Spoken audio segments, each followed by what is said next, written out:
예, 선 공부를 하다 보면은 자연스럽게 선에 대한 계보가 나와요.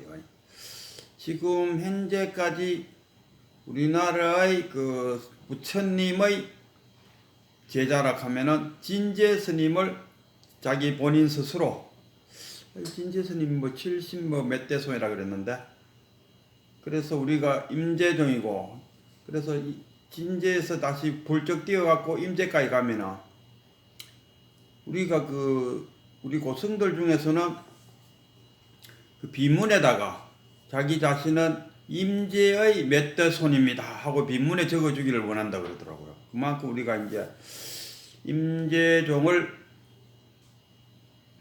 선조를 하는데, 그럼 임재 후에는 누구냐 했을 때 항백 방망이, 항백이한테 방망이를 30방씩 3번이나 맞고 깨친 사람이 임재잖아요. 항백 후에 백장, 백장 후에 마조, 마조 후에 남학해양, 남학해양 후에 육조 해능. 제가 이제 앞으로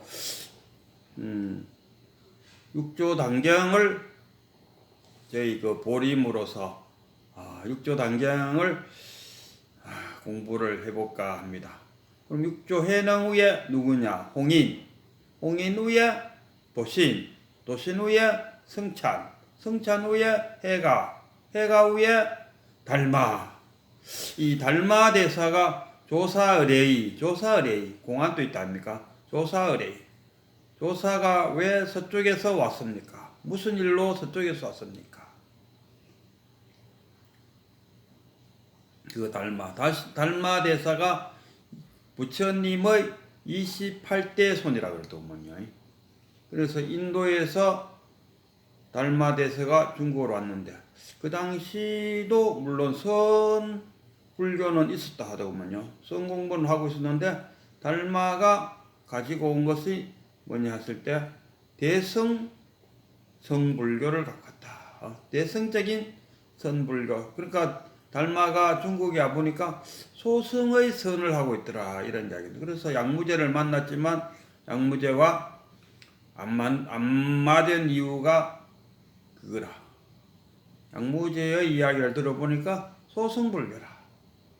그래서 자신은 대성불교를 펼치고자 소림사 위에 동굴 속에서 9년을 기다렸다.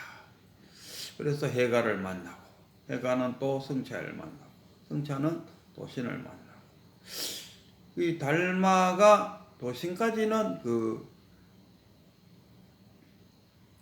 능가경을 전해주면서, 달마대사가 오면서 능가경을 전해주는 것 같은데, 그래서 홍인대사가 이 능가경을 보니까 좀 어렵고 좀 더 차원이 높아서 대중들한테 설법하기는 어렵다 싶어서 아무래도 금강경을 이렇게 펼쳤는 것 같아요. 그래갖고 이제 금강경을 펼치면서 이 홍인대사가 홍인대사 스라에 그 당시에 1000명의 대중들이 한 절에 살고 있었다. 그리고 거기에는 큰 절인 만큼 또 자기의 수제자가 신수대사가 있었다 아닙니까? 근데 어느 날 이 금강경에 의하면은 해능이라는 노행자, 성씨가 노씨였는 거지. 그리고 이게 지금 해능이 나무꾼이었는데 어느 날 나무팔로 마을에 갔는데 그 중에 어떤 스님이 탁발하러 다니면서 하는 말이 마음을 내되 머무른 법 없이 마음을 내시오. 옥무소주 이생기심 하면서 돌아다니, 그 말에 탁 깨쳤어요. 그리고 갖고 해능이 그 스님한테 꼬치꼬치 물었죠. 이 말은 어디에서 나왔습니까? 하니까 금강경에 이 책은 어디서 구했나 하면 저기 홍인대사가 있는 멀어요. 홍인대사까지 어느 정도의 거리냐 하면은 그때 해능이 살던 집하고 홍인대사가 있는 거하고는 거의 서울을 서울에서 부산을 갔다가 올 만큼, 그럼 한 뭐 얼마나 많이 거릴까? 그 정도의 먼 거리에 있대. 그래갖고 그 스님한테 어이구 지금 방금 빌려준 그것은 어느 책에 나온 것이며 그 책은 어디서 구했나니까 이 스님도 가만보 이 창가 거물이 이 총각이 관심을 보이니까 기특하다니. 그래? 그렇다면 이거는 금강경이고 저기 가면 무슨 홍인대사가 있는데 그거 가서 해보시오 하고 아주 친절하게 가르쳐줬다 아닙니까? 그러니까 그 해능이 아이고 참 좋기는 좋은데 제가 노모를 모시고 있어갖고 돈이 없어 가지는 못하겠습니다 하니까 그래? 그러면 그때 그 스님이 갖고 있는 모든 돈을 다 이게 해능한테 주면서 이걸로 노모가 혼자 살아갈 수 있도록 해놓고 그대는 가서 돌을 닦으시오. 이래 됐다 아닙니까? 그래서 이제 그 해능이 홍인대사를 찾아갔죠. 홍인대사를 또 찾아가니까 홍인대사가 어디서 한 물건인고 이랬더라면은 뭐 선문답이 됐을 건데 그야 어디서 왔노 하니까 해능도 그냥 지역을 말해서 영남에서 왔습니다. 저 밑에 영남이 어디냐 하니까 지금 뭐 홍콩쯤 된다 하더라고요. 양쯔강을 중심으로 했을 때 뭐 이남이고 이북이고 뭐 이런다더구먼. 그래서 해능의 고향은 지금의 홍콩 여기 남쪽에 있는 모양이지. 그러니까 아이고 오랑캐 놈이 무슨 놈을 깨달으라고 왔느냐 하고 한방 탁 서니까 해능이 하는 말이 아니 개에게도 불성이 있는데 오랑캐라고 불성이 왜 없겠습니까?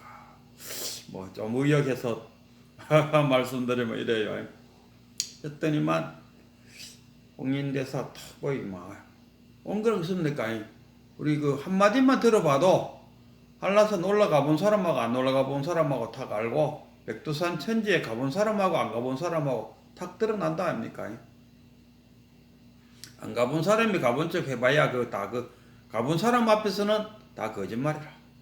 홍인대사 역시 선지식인으로서 한마디 툭 던져보니까 이놈이 봤다 아닙니까? 본 놈이라. 그래서 더 이상 질문을 던지다가는 또 주변 사람들이 어떻게 생각할까 몰라서 그래? 그러면 네가 이 절에 왔으니까 저기 방아 찢는 데 가서 방 하나 찢고 있거라 했어요. 그리고 이제 그 방아 찢고 있는데 뭐 8개월인가 그렇게 있었는데도 서로 간에 아무런 대화가 없었어요. 그래도 그 참 말없음 가운데서도 두 사람 간에는 뭔가가 오감이 있었겠죠. 그래서 그 홍인대사가 이 해능에게 의발을 전수하고 네가 나의 선에 있어서는 나의 수제자다 하고 임명을 하고 그 강을 건너갖고 뭐 남쪽으로 가도록 했다. 그러면은 그 절에 그 신수대사는 비록 그 깨달지는 못했지만은 신수대사는 그 절을 물려받았죠. 그리고 신수대사는 공부를 엄청나게 해서 그 당시에 왕이 측천무후 여자 왕 측천무후 참 유명한 사람이잖아요. 측천무후가 신수대사를 불러갖고 스승으로 모시고 법을 물을 정도로 신수대사도 엄청나게 컸어요. 그리고 해능은 나중에 홍인대사가 죽은 이후에 한 20년 후에 남방에서 선불교를 펼쳤어요. 그래서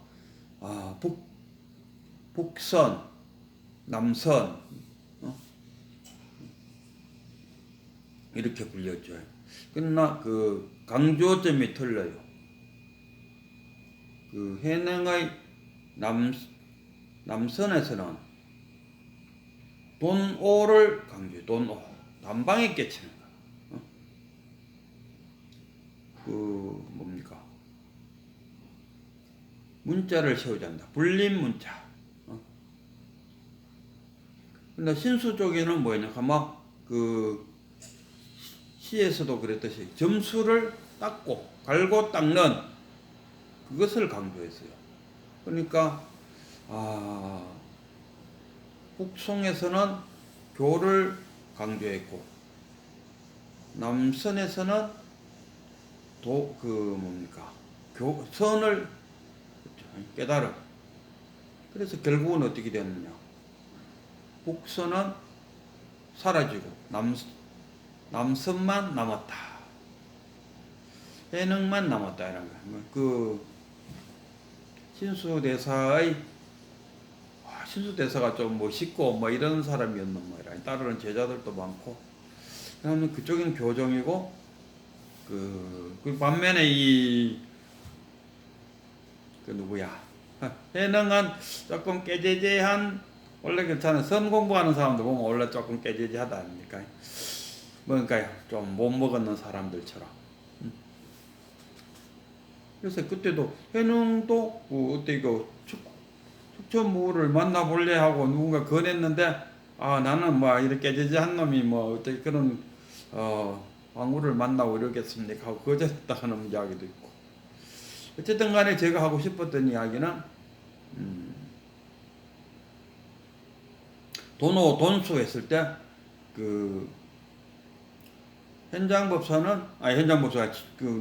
현수법사는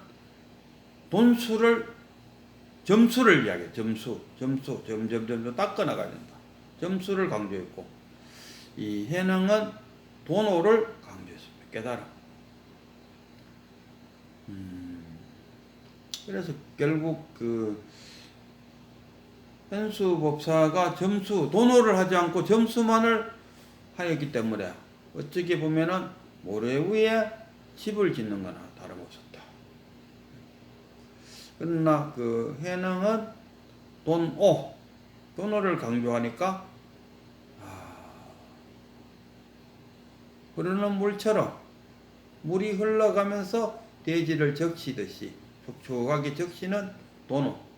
그러니까 제가 하고 싶은 이야기는 해능은 돈호를 강조하고 현수는 점수를 강조했는데, 결국 점수라는 것은 돈호한 이후에 점수가 하면은 뗀뗀한 땅 위에 집을 지을 수 있는데, 그래서 지금 해능 그 당시에는 단지 땅만 뗀뗀하게 했지만 지금 볼 때 그 위에 집을 짓고 살고 있고, 모래상 위에 집을 짓는 현수는 구름처럼 사라져 버렸다, 이런 이야기입니다. 그래서 이 책을 본다든가 큰 스님한테 가서 매달린다든가, 이게 다 자기 닦아가는 점수라.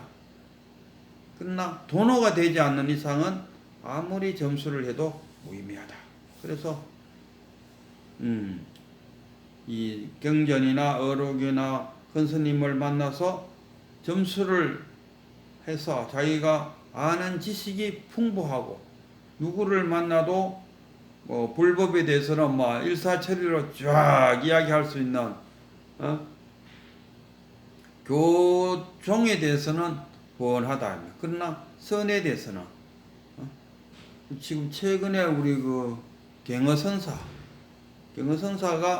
전염병에 걸려있는 어떤 마을에 들어갔을 때 자기가 알고 있는 지식이 아무런 도움이 되지 않는다는 것을 알고 깨쳐야겠다 해서 깨치는, 그와 같이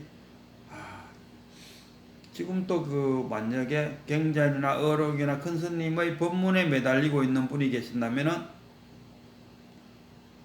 자기 자신이 모래 위에 집을 짓고 있다, 점수를 하고 있다는 것을 아시고 돈호에 더 많은 시간을 내서 돈호할 수 있도록 애쓰는 것이 좋지 않겠나 하는 것을 말씀드리고 싶었습니다.